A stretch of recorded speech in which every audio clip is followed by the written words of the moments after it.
जय श्री कृष्णा, राधे राधे सभी को। कैसे हैं आप सभी लोग। आज है हमारा डे 33 यानी 33वां दिन। चलिए हम अपना श्रीमद् भगवत गीता को शुरू करते हैं। लेकिन प्रभु जी का नाम।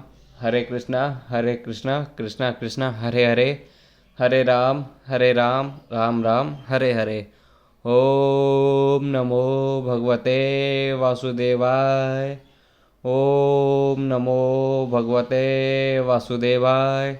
तो चलिए हम अपना बिना समय गवाए हुए स्टार्ट करते हैं और देखते हैं कि इसमें हमारे प्रभु जी ने हमको क्या उपदेश दिया है। आज हम पढ़ने वाले हैं अध्याय 15, जिसका नाम है पुरुषोत्तम योग। देखते हैं इसमें हमको प्रभु जी ने क्या उपदेश दिया है और समझते हैं कि प्रभु जी हमसे क्या कहना चाहते हैं और हमारे लिए क्या महत्वपूर्ण है। अध्याय 15 पुरुषोत्तम योग। भगवान ने कहा जाता है कि एक शाश्वत अत्यंत वृक्ष है जिसकी जड़ें तो ऊपर हैं और वह हैं ऊपर की ओर हैं और शाखाएं नीचे की ओर, तथा पत्तियां वैदिक स्रोत हैं। जो इस वृक्ष को जानता है वह वेदों का ज्ञाता है।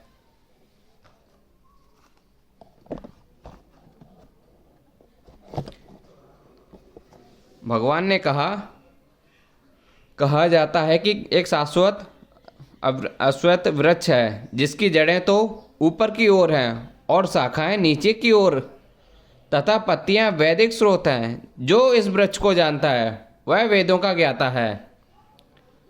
भक्ति योग की महत्वता की विवेचना के बाद यह पूछा जा सकता है कि वेदों का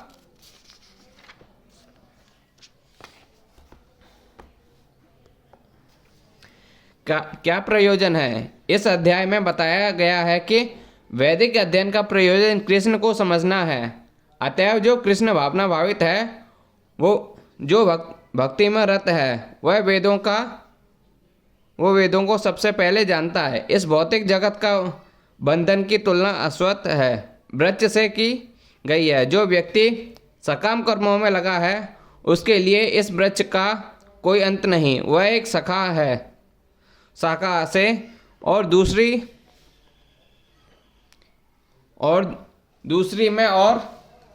दूसरी से तीसरी में घूमता रहता है। इस जगत रूपी वृक्षों का कोई अंत नहीं।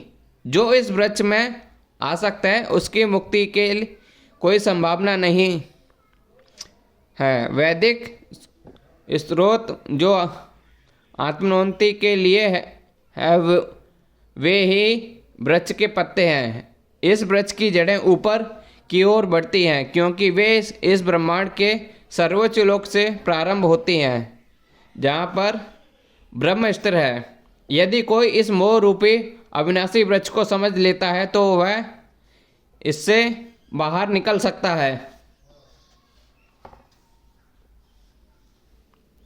बाहर निकलने की इस विधि को जानना आवश्यक है। पिछले अध्यायों में बताया जा चुका है कि भगवंदन से निकलने की निकटतम विधियां हैं। हम 13वें अध्याय तक यह देख चुके हैं कि भगवत भक्ति में ही सर्वोच्च विधि है।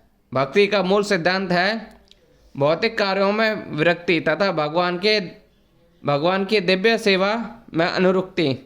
इस अध्याय के प्रारंभ में संसार से आसक्ति जोड़ने की विधि का वर्णन हुआ है। इस संसार की जड़ें ऊपर को बढ़ती हैं। इसका अर्थ है कि ब्रह्मांड के सर्वोच्च लोक से पूर्ण भौतिक पदार्थ से यह प्रक्रिया शुरू होती है। वहीं सारे ब्रह्मांड का विस्तार होता है जिससे अनेक लोक उसकी शाखाएं के रूप में होते हैं। इसके फल जीवों के कर्मों में फल के अर्थात धर्म, अर्थ, काम तथा मोक्ष के घोतक हैं। यद्यपि इस संसार में ऐसे वृक्ष का जिसकी शाखाएं नीचे की ओर और जड़ें ऊपर की ओर हो कोई अनुभव नहीं है, किंतु कुछ बात ऐसी ही है। ऐसा वृक्ष जलाशय के निकटतम पाया जा सकता है। हम देख सकते हैं कि जलाशय के तट पर उगे वृक्ष का प्रतिबिंब जल में पड़ता है तो उसकी जड़ें ऊपर की ओर तथा शाखाएं नीचे की ओर दिखती हैं। दूसरे शब्दों में यह जगत रूपी वृक्ष आध्यात्मिक जगत रूपी वास्तविक वृक्ष का प्रतिबिंब मात्र है। इस आध्यात्मिक जगत का प्रतिबिंब हमारी इच्छाओं में स्थिर है। जिस प्रकार वृक्ष का प्रतिबिंब जल में रहता है, इच्छा ही प्रतिबिंब भौतिक प्रकाश में वस्तुओं के स्थिर होने का कारण है। जो व्यक्ति इस भौतिक जगत से बाहर निकलना चाहता है, उसे विश्लेषक अध्ययन के साथ माध्यम से इस वृक्ष को भली भांति जान लेना चाहिए। फिर वह इस वृक्ष से अपना संबंध विच्छेद कर सकता है।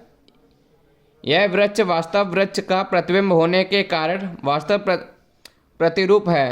आध्यात्मिक जगत में सब कुछ है। ब्रह्म को निर्विशेषवादी इस भौतिक वृक्ष का मूल मानते हैं और सांख्य दर्शन के अनुसार इस मूल से पहले प्रकृति, पुरुष और तब 3 गुण निकलते हैं और फिर 5 स्थूल तत्व, पंचम महाभूत, फिर 10 इंद्रिय, देश इंद्रिय, मन आदि। इस प्रकार वे सारे संसार को 24 तत्वों से विभाजित करते हैं। यदि ब्रह्म समस्त अभिव्यक्तियों का केंद्र है तो एक प्रकार से यह भौतिक जगत 980 अंश गोलार्ध में है, वो 180 अंश गोलार्ध में है और दूसरा 180 अंश गोलार्ध में। आध्यात्मिक जगत चूंकि यह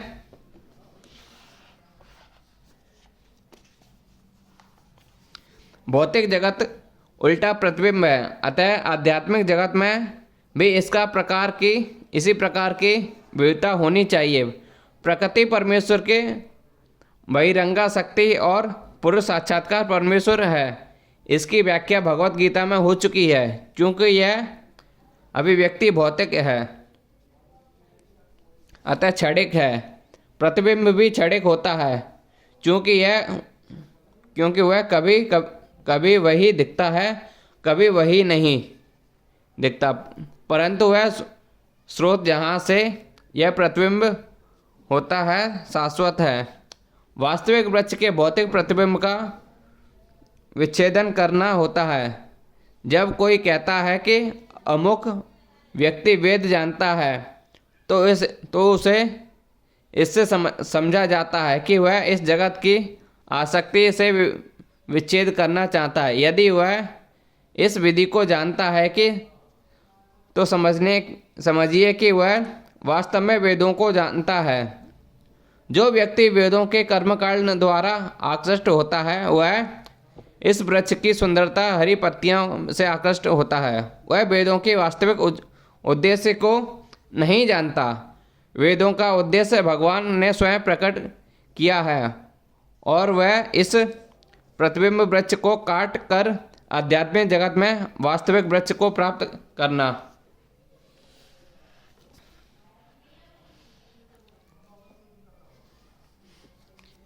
इस वृक्ष की शाखाएं ऊपर तथा नीचे फैली हुई हैं और प्रकृति के गुणों द्वारा पोषित है। इसकी टहनियाँ इंद्रिय विषय है। इस वृक्ष की जड़ें नीचे की ओर और जाती हैं, जो मानव समाज के सकाम कर्मों से बंधी हुई हैं। अत्यंत वृक्ष की यहाँ पर और भी व्याख्या की गई है। इसकी शाखाएं चतुर्दिक फैली हुई हैं। निचले भाग में जीवों की विभिन्न योनियां हैं तथा यथा मनुष्य, पशु, घोड़े, गाय, कुत्ते, बिल्ली आदि ये सभी वृक्ष की शाखाएं के निचले भाग में स्थिर हैं। लेकिन ऊपरी भाग में जीवों की उच्च योनियां हैं, यथा देव, गंधर्व तथा अन्य बहुत सी उच्चतर योनियां। जिस प्रकार सामान्य वृक्ष का पोषण जल में होता है, उसी प्रकार यह वृक्ष प्रकृति के 3 गुणों द्वारा पोषित है। कभी कभी हम देखते हैं कि जलाभाव से कोई भूखंड वीरान हो जाता है तो कोई खंड लहराता है। इसी प्रकार जहाँ प्रकृति के किन्हीं विशेष गुणों की अधिक होता है वहाँ उसी के अनुरूप जीवों की योनियाँ प्रकट होती हैं। वृक्ष की टहनियाँ इंद्रिय विषय हैं। विभिन्न गुणों के विकास से हम विभिन्न प्रकार की इंद्रियों का विकास करते हैं और इन इंद्रियों के द्वारा हम विभिन्न इंद्रिय विषय का भोग करते हैं। शाखाओं के सिरे इंद्रिय हैं तथा कान, नाक, आँख आदि जो विभिन्न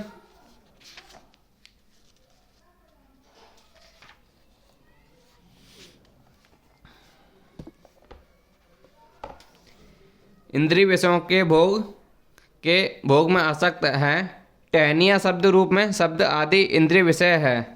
सहायक जड़ें राग तथा द्वेष हैं जो विभिन्न प्रकार के कष्ट तथा इंद्रिय भोग के विभिन्न रूप हैं। धर्म अधर्म की प्रवृत्तियाँ इन्हीं गौण जड़ों में से उत्पन्न हुई मानी जाती हैं जो चारों दिशाओं में फैली हुई हैं। वास्तव जड़ तो ब्रह्मलोक में है किंतु अन्य जड़ें मर्त्य लोक में है। जब मनुष्य उच्च लोकों में पुण्य कर्म का फल भोग चुकता है तो वह इस धरा पर उच्चतर है और उन्नति के लिए सकाम कर्मों का नवीनीकरण करता है। यह मनुष्य लोक कर्म क्षेत्र माना जाता है।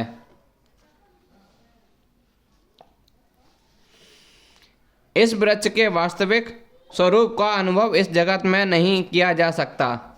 कोई भी नहीं समझ सकता कि इसका आदि कहाँ है, अंत कहाँ है, इसका आधार कहाँ है। लेकिन मनुष्य को चाहिए कि इस दृढ़ मूल वाले वृक्ष को विरक्ति के शस्त्र से काट गिराए।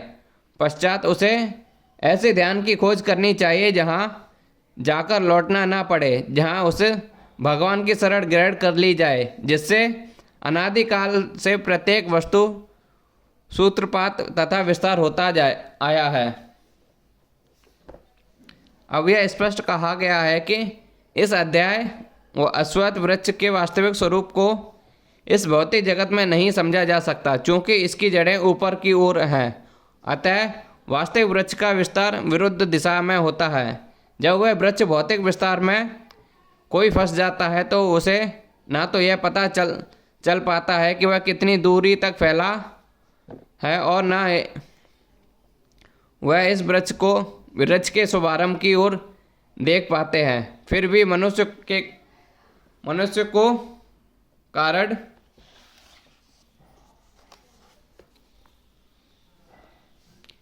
की खोज करनी होती है।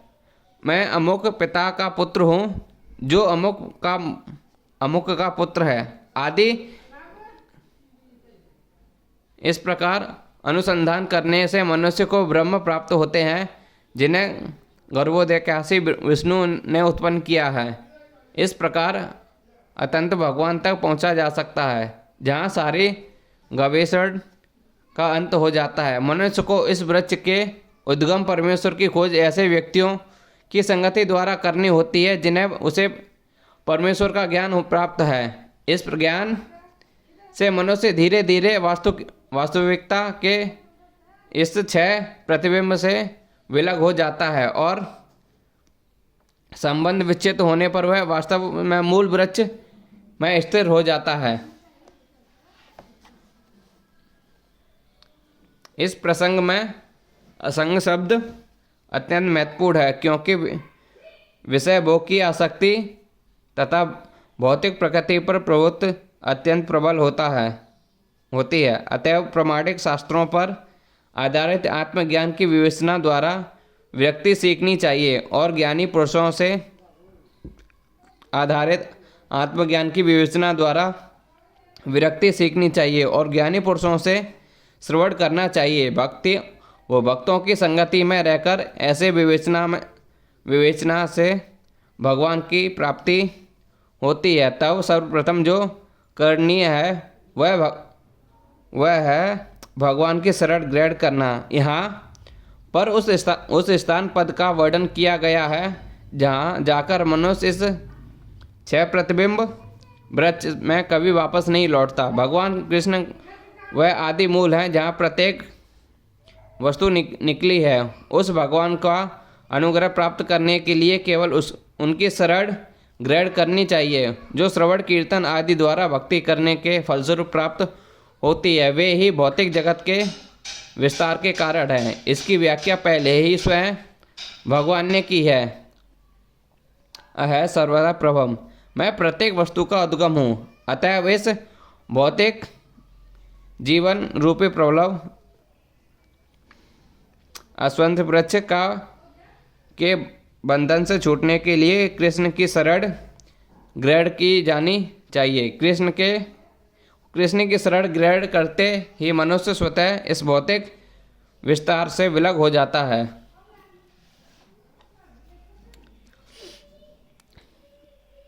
जो झूठी प्रतिष्ठा, मोह तथा कुसंगति से मुक्ति है, जो शाश्वत तत्वों को समझते हैं, जिन्होंने भौतिक काम को नष्ट कर दिया है, जो सुख तथा दुख के द्वंद्व से मुक्त है और मोह रहित होकर परम पुरुष शरणागत होना जानते हैं, वे उस शाश्वत राज्य को प्राप्त होते हैं। यहाँ पर सरणी गति का अत्यंत सुंदर वर्णन हुआ है। इसके लिए जिस प्रथम योग्यता की आवश्यकता है वह मिथ्या अहंकार से मोहित न होना, चूँकि बद्धजीव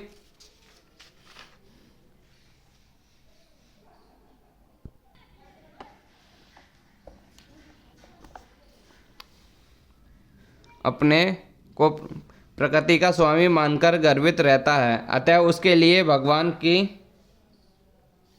शरण में जाना कठिन होता है। उसे वास्तविक ज्ञान के अनुशीलन द्वारा यह जानना चाहिए कि वह प्रकृति का स्वामी नहीं, उसका स्वामी तो परमेश्वर है। जब मनुष्य अहंकार से उत्पन्न मोह से मुक्त हो जाता है तो सरणी गति की प्रक्रिया प्रारंभ हो सकती है। जो व्यक्ति इस संसार में सदैव सम्मान की आशा रखता है, उसके लिए भगवान के शरणागत होना कठिन है। अहंकार तो मोह के कारण होता है, क्योंकि यद्यपि मनुष्य यहाँ आता है, कुछ काल तक रहता है और फिर चला जाता है, तो भी मूर्खतावश यह समझ बैठता है कि वह इस संसार का स्वामी है। इस तरह वह सारी परिस्थितियों को जटिल बना देता है और सदैव कष्ट उठाता है। सारा संसार इसी भ्रांता धारण के अंतर्गत आगे बढ़ता है। जो लोग सोचते हैं कि यह भूमि या पृथ्वी मानव समाज की है और उन्होंने भूमि का विभाजन इस मिथ्या धारण से कर लिया है कि वे इसके स्वामी हैं। मनुष्य को इस भ्रम से मुक्त हो जाना चाहिए कि मानव समाज ही इस जगत के स्वामी हैं, और जब मनुष्य इस प्रकार से भ्रांता धारण से मुक्त हो जाता है तो वह पारिवारिक, सामाजिक तथा राष्ट्रीय स्नेह से उत्पन्न कुसंगतियों से मुक्त हो जाता है। ये त्रुटिपूर्ण संगतियाँ ही उसे इस संसार से बांधने वाली हैं। इस अवस्था के बाद उसे आध्यात्मिक ज्ञान विकसित करना होता है। उसे ऐसे ज्ञान का अनुशीलन करना होता है कि वास्तव में उसका क्या है और क्या नहीं। और जब ये उसे वस्तुओं को सही ज्ञान हो जाता है तो वह सुख, दुख, हर्ष, विषाद जैसे द्वंद्वों से मुक्त हो जाता है। वह ज्ञान से परिपूर्ण हो जाता है और तब भगवान की शरणागत बनना संभव हो पाता है।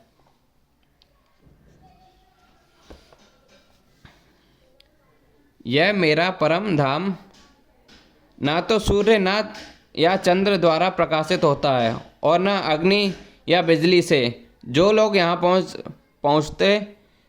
पहुँच जाते हैं वे इस भौतिक जगत में फिर से लौट कर नहीं आते। यहाँ पर आध्यात्मिक जगत अर्थात भगवान कृष्ण के धाम का वर्णन हुआ है, जिसे कृष्णलोक या गोलोक वृंदावन कहा गया है।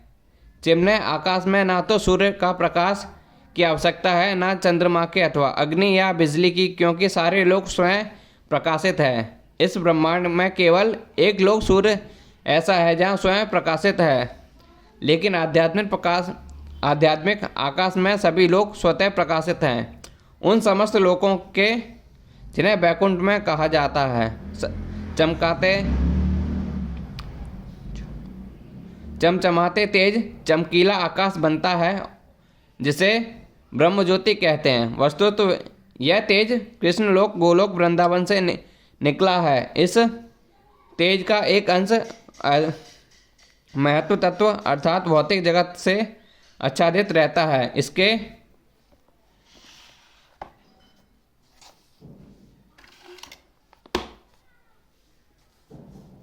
अतिरिक्त ज्योतिर्मय आकाश का अधिकांश भाग तो आध्यात्मिक लोकों से पूर्ण है, जिन्हें वैकुंठ कहा जाता है, और जिनमें से गोलोक वृंदावन प्रमुख है।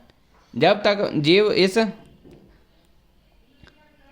अंधकारमय जगत में रहता है तब तक वह बद्ध अवस्था में होता है, लेकिन ज्यों ही वह इस भौतिक जगत रूपी मिथ्या विकृष्ट वृक्ष को काट कर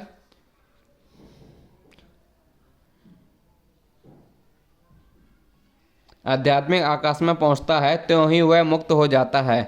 तब वहाँ वापस नहीं आता। इस बद्ध जीवन में जीव अपने भौतिक जगत का स्वामी मानता है, लेकिन अपनी मुक्ति अवस्था में वह आध्यात्मिक राज्य में प्रवेश करता है और परमेश्वर का पार्षद बन जाता है।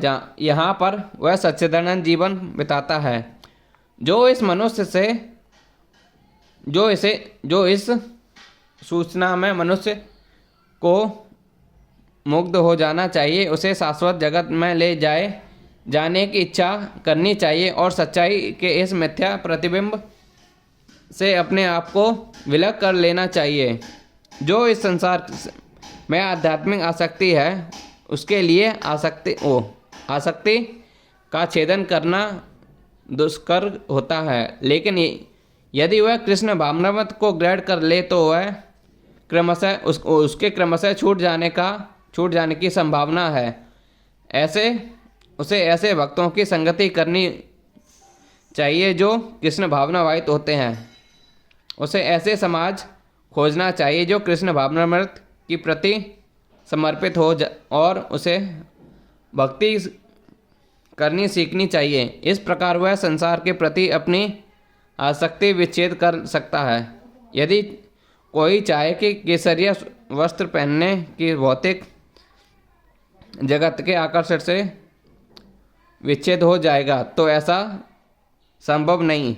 उसे भगवत भक्ति के प्रति आसक्त होना पड़ेगा। अतः मनुष्य को चाहिए कि गंभीरतापूर्वक समझे कि 12वें अध्याय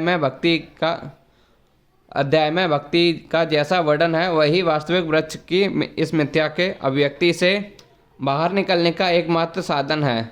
14वें अध्याय में बताया गया है कि भौतिक प्रकृति द्वारा सारी विविध दूषित हो जाती है, लेकिन भक्ति ही शुद्ध रूप में दिव्य है। यहाँ परम शब्द बहुत महत्वपूर्ण है। वास्तव में जगत का कोना कोना भगवान की संपत्ति है, परंतु दिव्य जगत परम है। और 6 असरों से पूर्ण कठोपनिषद में भी इसकी पुष्टि की गई है कि दिव्य जगत में सूर्य प्रकाश, चंद्र प्रकाश या तारागण की कोई आवश्यकता नहीं, न तंत्र सूर्यो भांति न चंद्र तारकम, क्योंकि समस्त आध्यात्मिक आकाश भगवान की आंतरिक शक्ति में प्रकाशमान है। उस परम धाम तक केवल शरण गति से ही पहुंचा जा सकता है, अन्य किसी साधन से नहीं।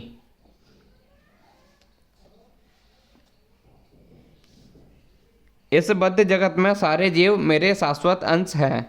बद्ध जीव के कारण वे 6 इंद्रियों से घोर संघर्ष कर रहे हैं, जिनमें मन भी सम्मिलित है।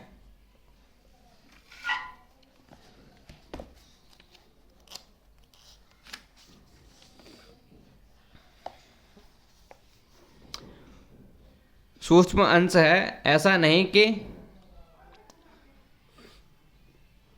बद्ध जीवन में वह एक विशिष्ट धारण करता है और मुक्त अवस्था में वह परमेश्वर में एकाकार हो जाता है। वह सनातन का अंश रूप है। यहाँ पर स्पष्ट सनातन कहा गया है। वेद वचन के अनुसार परमेश्वर अपने आप को असंख्य रूपों में प्रकट करके विस्तार करते हैं, जिन्हें व्यक्तिगत विस्तार विष्णुत्व कहलाते हैं और गॉड विस्तार जीव कहलाते हैं। दूसरे शब्दों में विष्णु तत्व निजी विस्तार स्वांश हैं। जीव विभिन्न त्रांश पृथकीकृत अंश हैं। अपने स्वांश द्वारा वे भगवान राम, नरसिंह देव, विष्णु मूर्ति तथा वैकुंठ के प्रधान देवों के रूप में प्रकट होते हैं। विभिन्न त्रांश अर्थात जीव सनातन सेवक होते हैं। भगवान के स्वांश सदैव विद्यमान रहते हैं। इसी प्रकार जीवों के विभिन्न त्रांशों के अपने स्वरूप होते हैं। परमेश्वर के विभिन्न त्रांश होने के कारण जीवों में भी उनके अधिक आंशिक गुण पाए जाते हैं, जिनमें से स्वतः एक है। प्रत्येक जीव का आत्म रूप में अपना व्याशिष्ट और सूक्ष्म स्वतंत्रता होता है। इसी स्वतंत्रता के दुरुपयोग से जीव बनता है और उसके सही उपयोग से वह मुक्त बनता है। दोनों ही अवस्था में वह भगवान की समान ही सनातन होता है। मुक्त अवस्था में वह इस भौतिक अवस्था से मुक्त रहता है और भगवान की दिव्य सेवा में निरता रहता है। बद्ध जीव के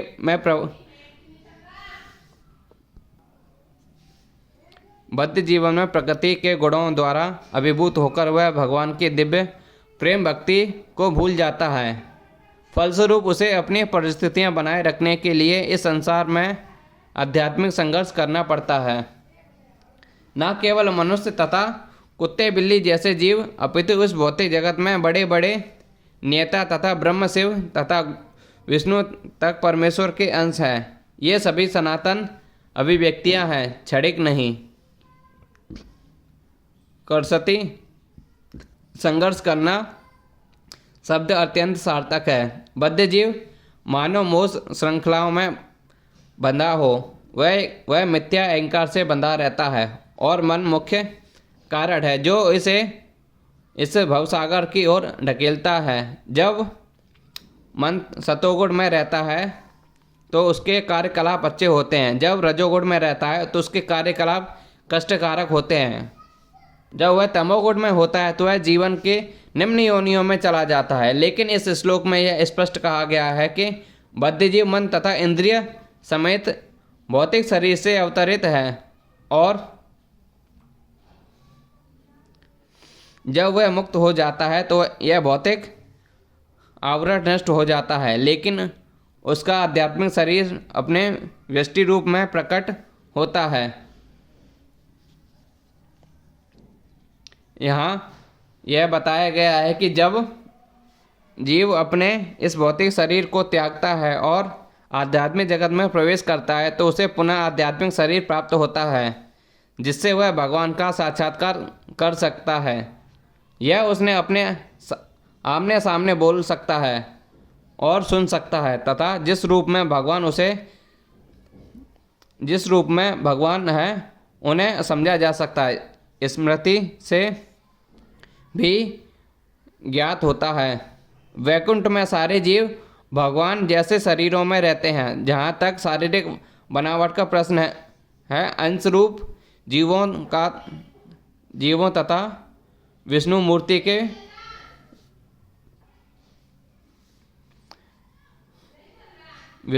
विस्तारों अंशों में कोई अंतर नहीं होता। दूसरे शब्दों में भगवान की कृपा से मुक्त होने पर जीव को आध्यात्मिक शरीर प्राप्त होता है।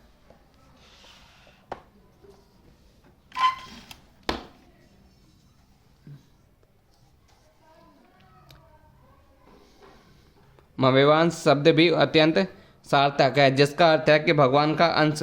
भगवान का अंश ऐसा नहीं होता, उसे किसी पदार्थ का टुकड़ा, खंड, अंश हम द्वितीय अध्याय में देख चुके हैं कि आत्मा के खंड किए जा सकते हैं। इस खंड की भौतिक दृष्टि से अनुभूति नहीं हो पाती। यह पदार्थ की भली भांति नहीं है, जिसे चाहो तो कितने ही खंड कर दो और पुनः जोड़ दो। ऐसी विचारधाराओं यहाँ पर लागू नहीं होती, क्योंकि संस्कृत में सनातन शब्द का प्रयोग हुआ है। विभिन्नत्रांश सनातन है। द्वितीय अध्याय में प्रारंभ में यह कहा गया है कि प्रत्येक व्यक्ति के शरीर में भगवान का अंश विद्यमान है। वह अंश जब शरीर बंधन से मुक्त हो जाता है तो आध्यात्मिक आकाश में वैकुंठ में अपना आदि आध्यात्मिक शरीर प्राप्त कर लेता है, जिससे वह भगवान की संगति का लाभ उठाता है। किंतु ऐसा समझा जाता है कि जीव भगवान का अंश होने के कारण गुणात्मक दृष्टि से भगवान के ही समान है। जिस प्रकार स्वर्ण के अंश भी स्वर्ण होते हैं। इस संसार में जीव अपनी देहात्मिक बुद्धि को एक शरीर से दूसरे में उसी तरह ले जाता है जिस तरह वायु सुगंधि को ले जाती है। इस प्रकार वह एक शरीर धारण करता है और फिर इसे त्याग कर दूसरा धारण करता है। यहाँ पर जीव को ईश्वर अर्थात अपने शरीर का नियामक कहा गया है। यदि वह चाहे तो अपने शरीर को त्याग कर उच्चतर योनि में जा सकता है और चाहे तो निम्न योनियों में जा सकता है। इस विषय में थोड़ी स्वतंत्रता प्राप्त है। शरीर में जो परिवर्तन होते हैं वह उस पर निर्भर करता है कि मृत्यु के समय वह जैसी चेतना बनाए रखता है उसे उस दूसरे तक ले जाती है। यदि वह कुत्ते या बिल्ली जैसी चेतना बनाता है तो उसे कुत्ते या बिल्ली का शरीर प्राप्त होता है। यदि वह अपनी चेतना देवी गुणों में स्थिर करता है तो उसे देवता का स्वरूप प्राप्त होता है। और यदि वह कृष्ण भावनामृत में होता है तो वह आध्यात्मिक जगत में कृष्णलोक को जाता है, जहाँ उसका संगत कृष्ण से होता है। यह दावा मिथ्या में है कि इस शरीर के नाश होने पर सब कुछ प्राप्त हो जाता है। आत्मा एक शरीर से दूसरे शरीर में ध्यांतरण करता है और वर्तमान शरीर में परमात्मा कार्यकलाप ही अगले शरीर का आधार बनते हैं। कर्म के अनुसार भिन्न शरीर प्राप्त होता है और समय आने पर यह शरीर त्यागना होता है। यहाँ पर यह कहा गया है कि सूक्ष्म शरीर जो अगले शरीर का बीज वहन करता है, अगले जीवन में दूसरा शरीर निर्माण करता है। वह एक शरीर से दूसरे शरीर में ध्यांतरण की प्रक्रिया तथा जीवन में रहते हुए संघर्ष करने को कर्षण अर्थात जीवन संघर्ष कहते हैं। तो चलिए प्रभु जी, आज हम अपना यहीं पे विश्राम देते हैं। इससे आगे हम अपना कल पढ़ेंगे। जब तक के लिए आप भगवान के नाम का वर्णन कीजिए। हरे कृष्णा कृष्णा कृष्णा हरे हरे, हरे राम राम राम हरे हरे। ओम नमो भगवते वासुदेवाय, ओम नमो भगवते वासुदेवाय। तो चलिए कल मिलते हैं प्रभु जी इसी टाइम पे।